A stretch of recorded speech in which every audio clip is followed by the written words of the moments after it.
الحمدللہ رب العالمین والصلاة والسلام علی رسول اللہ وعلی آلہ وصحبہ اجمعین ومن تبعهم بإحسان إلى يوم الدين أما بعد قال الله تعالى في كلامه المجيد أعوذ بالله من الشيطان الرجيم بسم الله الرحمن الرحيم من قتل نفسا بغير نفس أو فساد في الأرض فكأنما قتل الناس جميعا ومن أحياها فكأنما أحيا الناس جميعا وقال النبي صلى الله عليه وسلم لا تثريب عليكم اليوم اذهبوا أنتم الطلقاء.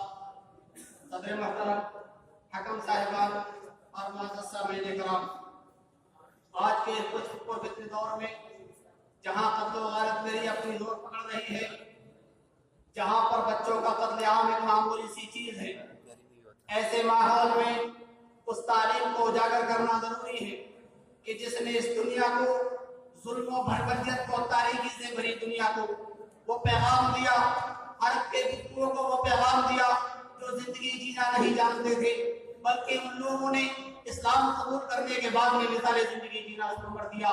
عرب کی وہ جاہل قوم یقیناً جو اسلام سے پہلے خون کی پیاسی تھی، ایک دوسرا بھائی چارگی کا کوئی درد نہیں تھا، اسلام قبول کرنے کے بعد حکومت و بھائی چارگی کی مثال پیش کرنے لگی. وہ قوم جو بیٹی کے پیدا ہوتے ہی اس کو زندہ دار کر دیتی تھی، لیکن اسلام کے آ جانے کے بعد وہ بیٹی کو زحمت نہیں رحمت تصور کرتی ہے، ساتھ ہی بیٹی کو ترکے کا وارث بھی تصور کرتی ہے. اسلام صرف انسانی جان کی حفاظت کا درد نہیں دیتا، بلکہ اپنے ماننے والوں پر پورے زمین پر تمام مخلوقات کے تحفظ کو اللہ تعالیٰ دیتا ہے.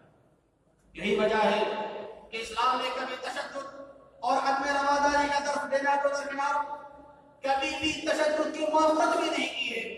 آپ دیکھیں تاریخ اسلام کو اٹھائیں، آپ کو معلوم ہوگا کہیں پر اللہ رب العالمین وَلَقَدْ كَرَّمْنَا بَنِي آدم کے ذریعے انسان کو معزز و مشرف بناتا ہے، تو کہیں انسانی جان پر قتل لگاتے ہوئے من قتل نفسا بغیر نفس أو فساد في الأرض فكأنما قتل الناس جميعا کے ذریعے اپنی شناخت کو واضح کرتا ہے.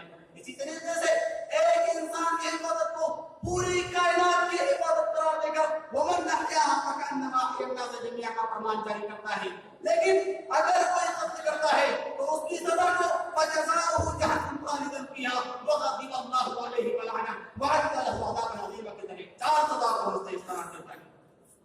محترم حضرات، نبی اکرم صلی اللہ علیہ وسلم نے حجۃ الوداع کے موقع پر ان دماءکم واموالکم واعراضکم علیکم حرام کحرمت یومکم ھذا فی شہرکم ھذا وفی بلدکم ھذا کے ذریعے پیغام دیا کہ لوگوں قتل کرنا تو دور کی بات ہے، کسی کی عزت پہ حملہ کرنا بھی تمہارے لیے حرام ہے. یہ پر بس نہیں بلکہ مال کی حفاظت کو لا تاکلوا اموالکم بینکم بالباطل کے ذریعے یقینی قرار دیا.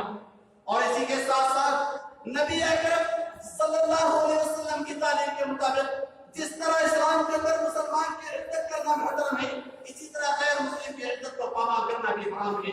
عمرو بن عاص کے بیٹے نے ایک غیر مسلم کو ناحق سزا دی، حضرت عمر رضی اللہ تعالیٰ عنہ کا جلال آ گیا. آپ نے مدتم تعبتم وقد ولدتکم امہاتکم آہارا کے کر ایک غیر مسلم سے زبردست کے بیٹے کو سزا دلوائی. یہ تاریخ یہی پر ختم نہیں ہوتی، بلکہ لا یفتقاتم کہ زبان کی حیثیت کو بھی حرام قرار دیتا ہے.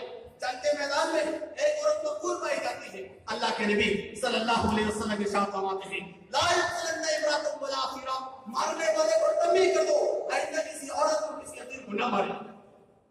حضرات، تاریخ انسانی نے دیکھا ہے ہلاکو دنیا کا وہ ظالم جب بغداد سے حملہ کیا تو 10 لاکھ اموات کا تحفہ بغداد کی گود میں ڈال دیا.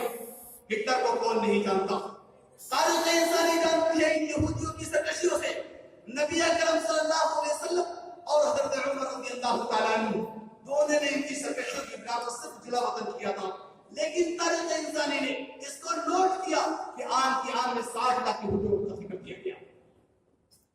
نیپولین بوناپارٹ 6.5 لاکھ لوگوں کو قاتل. اسی طریقے سے چنگیز تازم کا دوسرا نام نظر آتا ہے جارج ہٹلر، پوری دنیا کا وہ ظالم جس کے ہاتھ سے مرنے والوں کی تعداد 1 کروڑ اور بھوک سے مرنے والوں کی تعداد 3 کروڑ.